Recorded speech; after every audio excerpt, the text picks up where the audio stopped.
Pouvoir d'achat, banque centrale, taux d'intérêt, aujourd'hui dans les questions de l'économie épisode 1, on se pose la question saugrenue de savoir si l'on peut se réjouir du retour de l'inflation.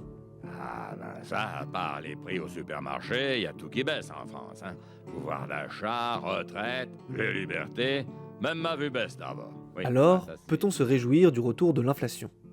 Évidemment, aucune personne sensée, ou devrais-je dire aucun agent rationnel, ne se réjouit de payer plus cher ses produits au sortir des courses. Mais la pertinence de cette question, elle se cache en réalité derrière les rouages de l'économie. Pour mieux comprendre, remontons un petit peu en arrière, plus précisément en 2008. Dans l'actualité ce soir, la tempête sur les marchés financiers. La célèbre banque d'affaires américaine Lehman Brothers se déclare en faillite, victime de la crise des subprimes. Les bourses plongent, Paris perd près de 4%. Notre réponse à la crise, c'est l'investissement. En effet, après la crise des subprimes, la BCE, Banque Centrale Européenne, entame une période de politique monétaire dite expansionniste et elle baisse ses taux directeurs. Concrètement, pour le consommateur, ça veut dire que les intérêts qu'il va devoir rembourser quand il emprunte sont presque négligeables. Il peut emprunter plus et donc, pour faire court, consommer plus. Le but, après une période de récession, c'est de créer un choc de demande pour relancer la croissance. Et en théorie, un des effets qui en découle, puisqu'il y a plus de demande et de liquidité dans l'économie, c'est l'augmentation des prix. Et ça, c'est ce qu'on appelle communément l'inflation. Sauf qu'entre 2008 et 2019, il n'y a presque pas d'inflation, alors que les taux de la BCE baissent jusqu'à stagner autour de 0%.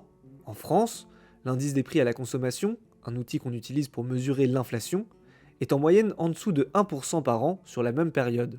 C'est un échec flagrant, car les économies de la zone euro sont claires là-dessus, elles visent une inflation annuelle de 2% pour garantir à la fois la croissance et la stabilité des prix. Et puis en 2020 et 2021, la donne change. Le Covid bouscule nos économies et les dépenses de l'État durant cette période permettent la création d'une épargne record pour les ménages français. Surplus qui s'élève selon la Banque de France à près de 160 milliards d'euros. Les Français ont accumulé une montagne d'épargne pendant la crise. Depuis des mois, la question est de savoir ce qu'ils vont en faire.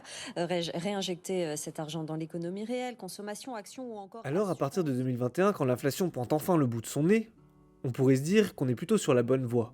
Oui, mais voilà, en 2022, la guerre en Ukraine éclate et provoque une hausse des coûts de l'énergie et des matières premières.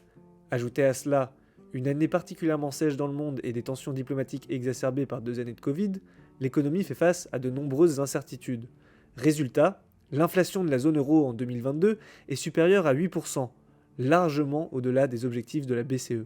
Et ça, c'est un problème parce que depuis 2021, la BCE a commencé à relever ses taux directeurs pour contrer l'inflation. Mais sans succès, car cette hausse des prix est largement liée aux pénuries. On vous parle aussi depuis plusieurs mois de la pénurie de matériaux de construction, qu'il s'agisse du bois, de la ferraille ou encore du PVC.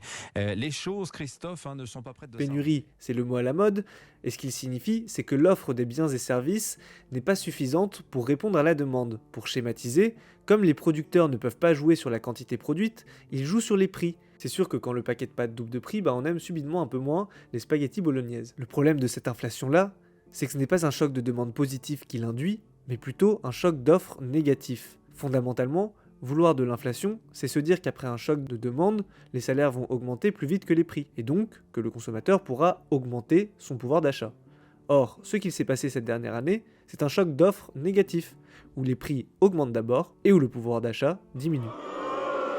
Et ça, c'est définitivement pas une bonne nouvelle pour les consommateurs, et ça a même des effets néfastes sur la société, car quand on doit s'adapter au prix et consommer ce qu'il y a de moins cher, il est difficile de continuer à consommer responsable ou de lutter efficacement contre le réchauffement climatique. L'Autriche et l'Allemagne, Christophe, vont relancer leur centrale à charbon mise en réserve. Les deux pays ont fait cette annonce hier pour faire face à la diminution de livraison de gaz russe. Cette situation que l'on vit, on la qualifie également de stagflation, un terme économique qui signifie que la croissance stagne tandis que les prix sont en hausse. Selon le FMI, en 2023, certains pays européens comme l'Allemagne ou l'Italie pourraient même se trouver dans l'étape d'après, que l'on nomme une situation de slumflation ou déclinflation, qui correspond en fait à une chute du PIB et une forte inflation simultanée.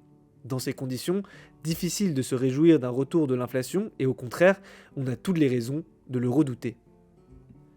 Merci d'avoir écouté cet épisode, c'était les questions de l'économie pour la finance pour tous, un podcast de Paul Malo-Lebris.